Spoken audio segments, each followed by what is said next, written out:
Мойын бұлшықеттері орналасуына қарай үш топқа бөлінеді. Бетке орналасқан, ортаңға орналасқан және терең орналасқан. Қазіргі таңда көріп тұрғанымыз планшеттегі бетке орналасқан бұлшықеттер. Бұл жерден біз көрсетеміз. Тері асты бұлшықеті, мускулус платизма. Төс бұғана емізік бұлшықеті, мускулус стерноклейдомастоидеус.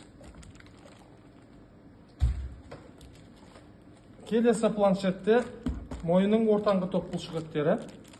Бұл жердегі бұлшықеттер біз орналасуына қарай екіге бөлінеді. Оның барлығы тіл асты сүйегіне байланысты. Тіл асты сүйегінен жоғары орналасқан бұлшықеттер, тіл асты сүйегінен төмен орналасқан бұлшықеттер деп ажыратамыз. Тіл асты сүйегінен жоғары орналасқан бұлшықеттерге біз тіл асты бұлшықеті, мускулус стилахиейдеус.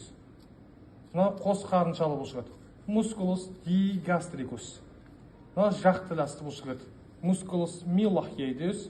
Мына иек тіл асты бұлшықет, мускулус генихиейдеус. Ал тіл асты сүйегінен төмен орналасқан бұлшықеттерге төс тіл асты бұлшықеті, мускулус стернохиейдеус. Жауырын тіл асты бұлшықет, мускулус омохиейдеус. Сосын төс қалқанша бұлшықеті, мускулус стернотироидеус. Және қалқанша тіл асты бұлшықеті, мускулус тирохиейдеус жатқызамыз. Келесі планшетте бізде мойынның терең бұлшықеттері көрсетілген.